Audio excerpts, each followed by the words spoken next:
La continua expiación. Cristo no solo cubre la diferencia, Él es la diferencia. Brad Wilcox. No lo haré nunca más, decimos, pero volvemos a hacerlo. En un mundo lleno de desafíos, tentaciones y aún adicciones, resulta fácil perder la esperanza en nosotros mismos y en aquellos a quienes amamos. En momentos de desaliento, debemos recordar que el propósito de la expiación de Jesucristo no es solo liberar y consolar, sino también transformar, y eso requiere tiempo. Cristo no está esperando en la línea final, cuando hayamos hecho todo cuanto podamos, sino que está a nuestro lado, a lo largo de la carrera, y tendremos derecho a su expiación, mientras sigamos el proceso de perfeccionamiento continuamente. Este libro ofrece valiosas pautas sobre Dios, Cristo y nuestra relación con ellos. Cada capítulo contiene ejemplos claros que servirán para elevar y motivar.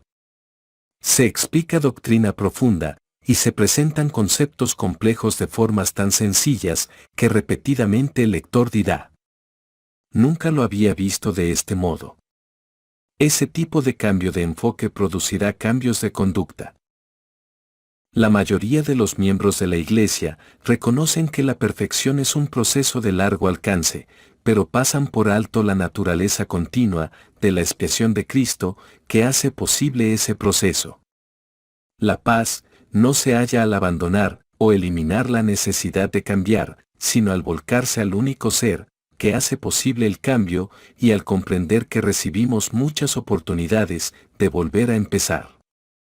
Entonces, si en el primer intento no tenemos éxito, si tampoco lo tenemos en el segundo, el tercero o el cuarto, no busquemos atenuantes, busquemos al Salvador y las bendiciones de su continua expiación. Prólogo. En los más de 40 años dedicados al ejercicio de mi profesión y tras haber tenido el privilegio de traducir al idioma español una considerable cantidad de excelentes e inspiradores textos, nunca sentí que fuera mi lugar escribir cosa alguna a modo de aclaración o introducción sobre ninguno de ellos. Este prólogo es diferente.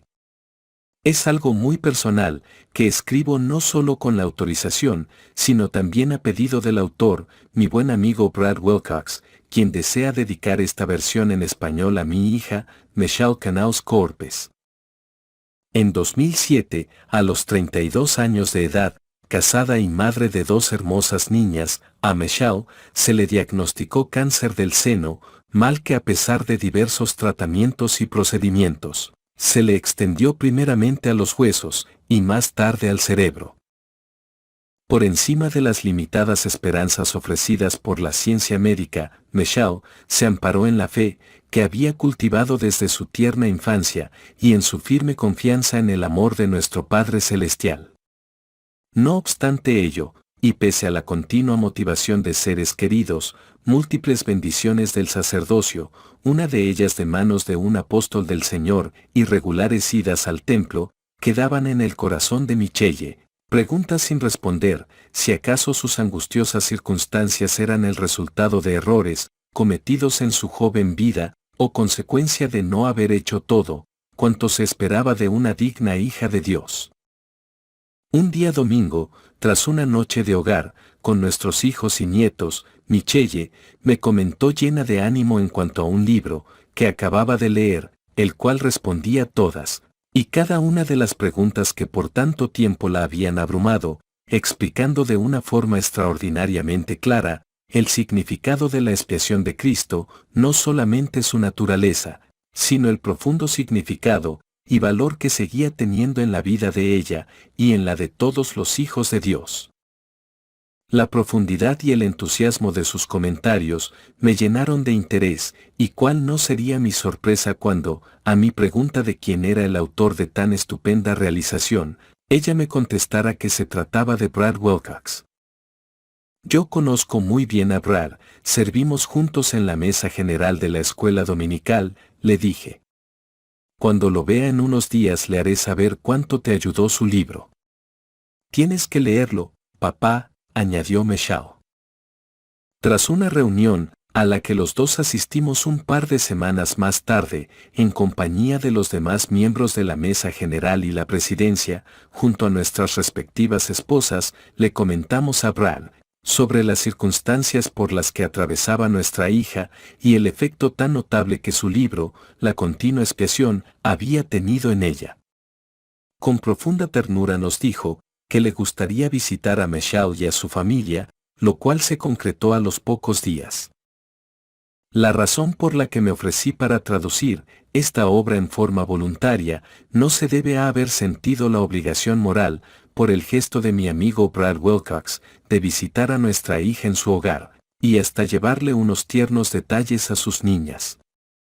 Mi ofrecimiento nace del puro convencimiento de que este libro fue escrito bajo divina inspiración y de que tiene el poder de cambiar no solo perspectivas, hábitos y disciplinas, sino vidas enteras, tal como cambió la de nuestra hija Michelle, en un momento tan crucial para ella y para su familia. Mi esperanza y ruego es que haya gozado yo de la capacidad y la inspiración necesarias para transmitir el mensaje en la traducción con la misma claridad y veracidad con que Brad Wilcox lo hizo en su obra original. El Espíritu Santo seguramente se encargará de cubrir cualquier diferencia, para beneficio del lector. Desde lo más profundo de mi corazón agradezco a Brad por haber escrito este libro, a mi hija Michelle por su constante ejemplo de valor y fe y por haberme invitado a leerlo, y al Señor por haberme inspirado a traducirlo. Omar Canals. Reconocimientos. Ante todo, le reconozco a usted por decidir leer este libro.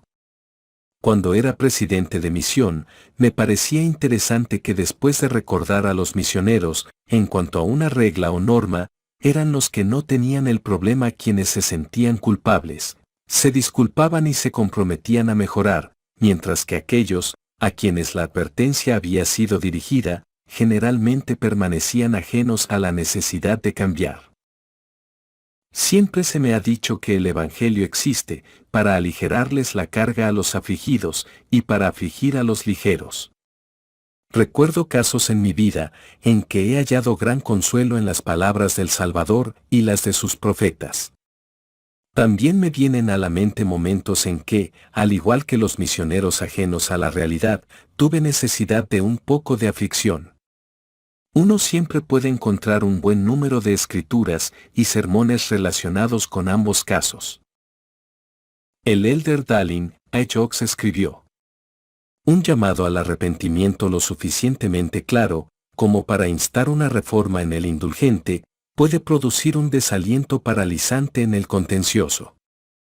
La dosis de doctrina lo suficientemente potente como para penetrar la gruesa coraza de los indolentes tal vez resulte ser una sobredosis masiva para los demasiado conscientes. Tal vez haya quien malinterprete el mensaje lleno de esperanza de este libro como una razón para postergar la necesidad de efectuar cambios en su vida, pero mi mayor temor es que aquellos que están sinceramente tratando de mejorar, se desanimen si nadie les transmite esperanza lisa y llanamente. Realmente dudo que demasiados de los indulgentes y de los indolentes dediquen tiempo a leer un libro como este, ya que tal vez estén algo ocupados comiendo, bebiendo y divirtiéndose, como para querer que se les recuerde en cuanto al Salvador. Más bien pienso que quienes leerán estas palabras serán los sobrevivientes de muchas sobredosis doctrinales masivas centradas en lo que los mandamientos nos dicen que debemos y no debemos hacer. Dejemos la tarea de afligir para otro momento. El propósito de este libro es aligerar cargas. Se dice que los autores no eligen temas, sino que estos eligen a los autores. Ciertamente tal es el caso con los temas que se tratan en este libro, los cuales han ocupado mi mente por muchos años. Los conceptos aquí expresados han sido a menudo el punto de enfoque de mi estudio personal, de mis oraciones y de conversaciones en el salón celestial del templo. He escrito bosquejos en hojas sueltas, en el margen de libros, y en mi mente mientras manejaba en largos trayectos, y allí habrían permanecido de no haber sido, por la ayuda de muchas personas queridas. De todo corazón, expreso gratitud particular a 4 amigos, cuyo estímulo me ha mantenido en pie. Nancy Valls, quien me oyó hablar sobre algunas de estas ideas y me dijo: tienes que escribir un libro. Brad Sanders, quien fue de la misma idea tras también escucharme. Emily Watts, quien creyó en mí cuando presenté mi primer bosquejo, y Robert L. Millet, quien revisó mis borradores y comentó: Brad, esto debe ser publicado como libro. Los miembros de mi familia son siempre mis primeros revisores. Gracias a mi esposa, Debbie, por todo su apoyo, a nuestros hijos. Wendy y Gian, Russell y Trish, Whitney y Dever, así como a Dulce Wilcox, y Leroy y Mary Lois Gano. Robert y Helen Wells, Charla Nuttall, Kelly Harmon, Lorna Stock, Carson Twitchell, Ned Sanders y Stephen Edwards, también hicieron contribuciones significativas. Vaya también un agradecimiento particular a mis amigos Sharon Black, quien me obligó a hacer aclaraciones de ciertos contenidos, y Eula Ewing Monroe, cuya perspectiva resultó de enorme valor. Bobby Dedick, cuya ayuda con este manuscrito fue una verdadera obra de amor. Y Rachel Ward y Suzanne Brady, por sus respectivas contribuciones en la publicación de este libro en español. Fue una verdadera dicha servir en la presidencia de la estaca cuarta de la Universidad Brigham Young, junto a Tracy T. Ward, Bernard N. Matzen, William W. Bridges, Boyd J. Holdaway y Jeffrey G. Jones. Agradezco la dedicación de estos hombres maravillosos, y de la magnífica juventud a la que servimos. Por último, gracias a los profetas, líderes, maestros y autores, que han escrito y hablado tan hermosamente sobre la expiación. Cada explicación, ejemplo y presentación me ayuda a entender mejor y acercarme más a nuestro Padre Celestial y a Jesús. La preparación de este manuscrito ha cambiado mi forma de orar, de meditar, de participar de la Santa Cena y de hablar sobre el Salvador, todo ello evidencia de cómo la expiación me está cambiando lenta más ciertamente. Introducción. No lo haré nunca más, decimos, pero volvemos a hacerlo. Ahora es en serio, nunca más lo haré, pero lo hacemos nuevamente. Esto no puede seguir así, juro que no lo haré otra vez, pero lo hacemos. Cuando nosotros, o un ser querido nos vemos atrapados en ciclos de conducta compulsiva, nos resulta fácil desanimarnos y sentir el deseo de darnos por vencidos. Ayunamos, oramos, buscamos bendiciones, pero seguimos preguntándonos si alguna vez produciremos los cambios necesarios. Cuando por fin lo logramos, nos preguntamos si esos cambios perdurarán.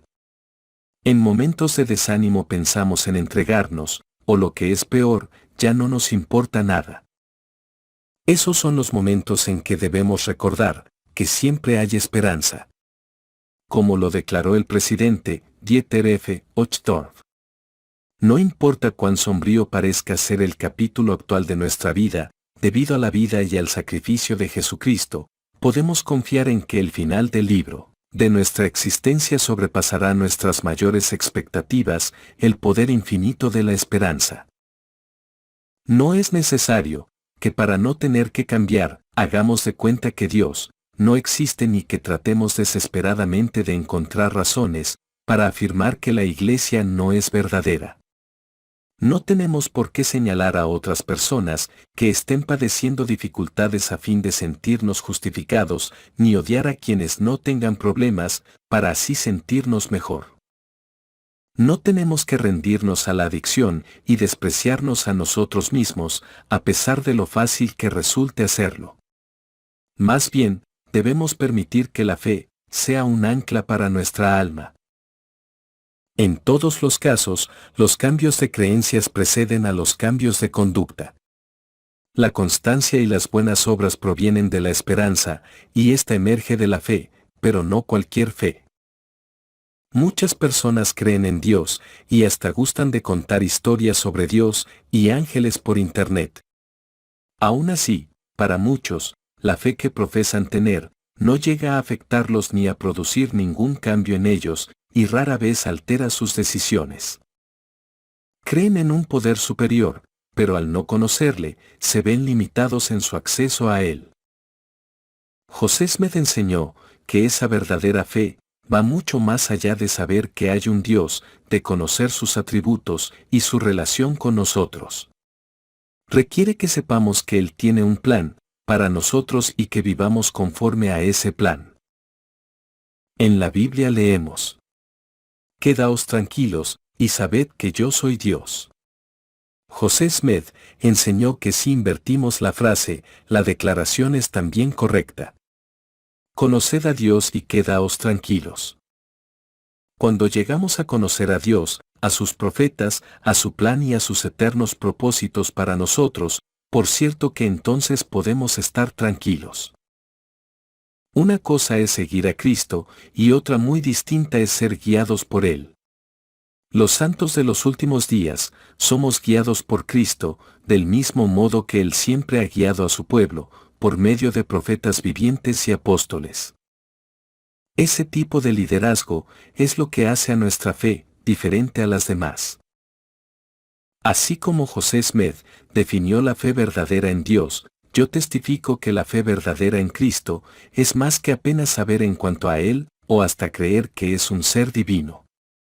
Implica el saber que su expiación es real, que su propósito es transformarnos, y que estará a nuestra disposición siempre, y cuando ese proceso de perfeccionamiento surta buen efecto. Tenemos un Salvador, que nos cubre y nos protege, un Redentor que nos cambia, y un buen pastor que está dispuesto a ir tras nosotros una y otra vez continuamente. Getsemaní, el Calvario, el sepulcro vacío, realmente no podemos llegar a reflexionar seriamente en cuanto a los acontecimientos tan sagrados y magníficos que ocurrieron en esos lugares tan particulares, sin experimentar un profundo y sobrecogedor sentido de gratitud y humildad. Con gran reverencia leemos sobre qué sucedió, pero por más que lo intentemos, no podremos siquiera empezar a entender cómo aconteció. En este respecto, la expiación es un hecho incomprensible. No obstante ello, sus efectos en nuestra vida no tienen por qué serlo. Nosotros podemos, y debemos entender cómo la expiación ejerce una constante fuerza para bien. Debemos reconocerla como un don de un amoroso Salvador, que nunca se dará por vencido con nosotros. Como ha escrito mi amigo Kenneth Cope: Avíame de un Dios que no claudicará, quien, hasta encontrarme, no descansará. Avíame de su corazón que nunca se aleja, y de sus brazos, que cobijarme anhelan. Verdaderamente, nuestro Padre Celestial y Jesucristo no descansarán hasta encontrarnos. Entonces, si en el primer intento no tenemos éxito, si tampoco lo tenemos en el segundo, el tercero o el cuarto, no busquemos atenuantes. Busquemos al Salvador y las bendiciones de su continua expiación.